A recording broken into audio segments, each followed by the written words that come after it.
Today, we're going to unpack the incredible story of the Prussian military machine. So let's start with a huge question. How do you take a small, kind of weak territory, one that's surrounded by enemies, and turn it into a European superpower? It sounds impossible, right? Well, for one small German state, the answer was surprisingly simple. Build an army like no one had ever seen before. So here's our game plan. First, we'll look at the spark. What made them need an army in the first place? Then we'll meet the architects, the guys who actually built it. After that, we'll dive into the system, how they turned their whole society into a war machine. Then we'll see that weapon get unleashed. And finally, we'll look at the echo, Prussia's legacy and why it still matters today. Okay, let's get right into it with part one, the spark. We're going to see exactly why this small, vulnerable state felt like it had no choice but to become a military giant. So picture this. It's the 1600s, and the place we now call Prussia was then Brandenburg, Prussia. And honestly, it was in a really tough spot. I mean, its territory was all small and broken up. It had almost no natural defenses, no mountains, no major rivers to protect it. And to make matters worse, it was surrounded by powerful neighbors and had just been wrecked by the 30 Years' War. It was basically a sitting duck. So what do you do when you're that vulnerable?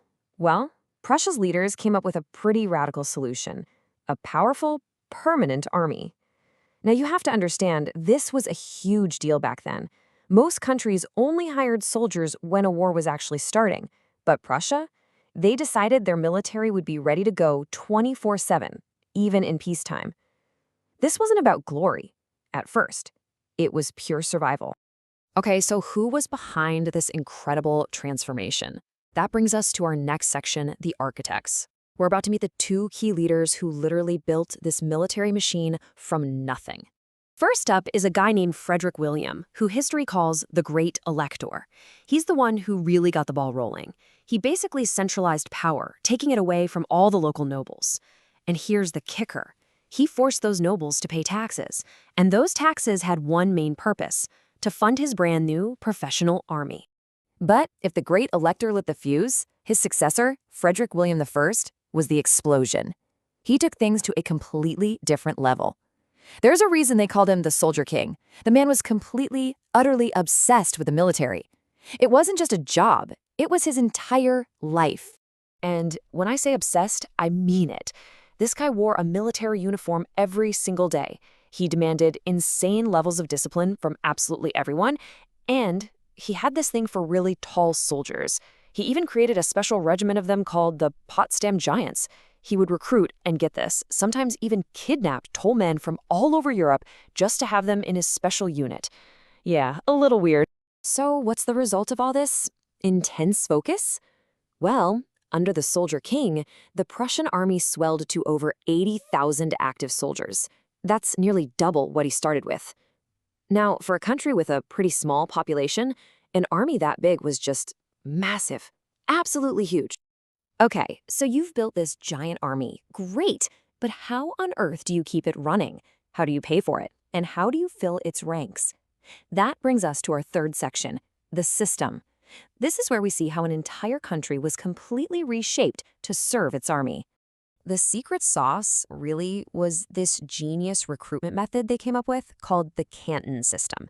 It's pretty straightforward. The whole country was divided up into districts called cantons, and each one of those cantons had a quota. They are responsible for supplying a certain number of soldiers to the army. So how did this system actually work in practice? Well, it was pretty much a system for life. First off, every young man was registered for military service literally at birth. Then, when they were old enough, they'd get called up for a few months of super intense training each year. But, and this is the really smart part, after that training, they went back home, back to their farms, back to their jobs. They became a massive pool of trained reserves. Think about it. Prussia gets a huge, ready-to-fight army, but without completely wrecking its economy by pulling all the young men out of the workforce. Of course, an army isn't just soldiers. You need officers to lead them. And in Prussia, that job belonged to one group, the Junkers. Now, the Junkers were the powerful, landowning nobles. The king basically made a deal with them. He said, look, you give me your loyalty and your support, and in return, you and only you get to be the high-ranking officers in my army. It was a classic win-win for the king and the nobles. And this military-first mindset really shaped the entire Prussian society. It was like a pyramid. At the very top, you had the king, the absolute commander-in-chief. Right below him were the junker nobles, serving as the officers. Then you had the civilians, the middle class, whose job was to pay the high taxes and provide food and housing for the soldiers. And at the bottom of the pyramid were the peasants, who filled the ranks and served as the main body of soldiers. Everybody had a job, and every job was about supporting the military. Now we have to talk about a much darker side of the Prussian system, the discipline. It was legendarily brutal. And this one quote really sums up the chilling logic behind it all. The goal was to make the soldiers fear their own officers more than they feared the enemy in battle. Let that sink in. The training was relentless. Punishments were incredibly harsh for the tiniest mistake. The whole point was to break them down and rebuild them as soldiers who would obey any order instantly without a second thought. But here's something you probably wouldn't expect. In the middle of all this focus on soldiers and discipline, Prussia became one of the first countries in the entire world to introduce compulsory primary education. That means every child had to go to school. So, what gives? Why would a military state care so much about school? Well, the reasons were super practical, and you guessed it, it all came back to serving the state.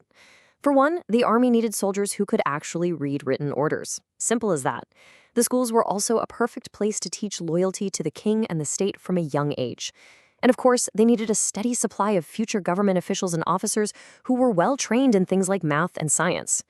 At the end of the day, a smarter, more disciplined population was just better for the state's military goals.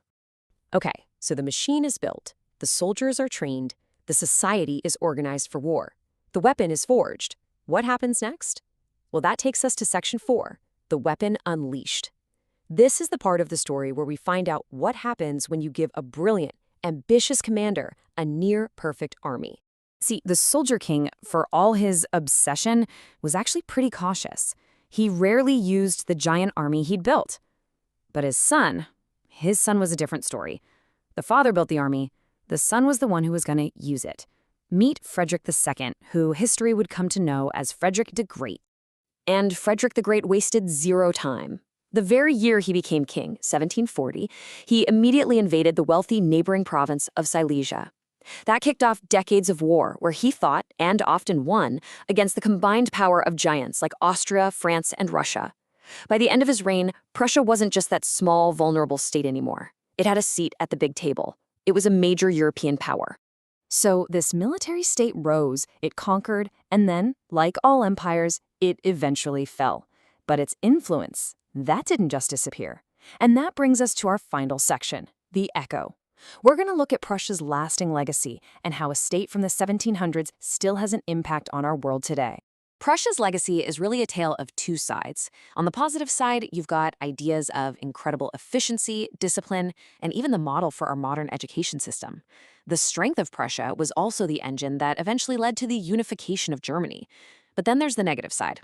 This legacy includes aggressive militarism, a super rigid social structure that crushed individuality, and deeply anti-democratic values. It's complicated. And all of this leads to one final really important question that the story of Prussia kind of forces us to think about. This state was built on order, on duty, and that created incredible strength. But it also demanded total conformity.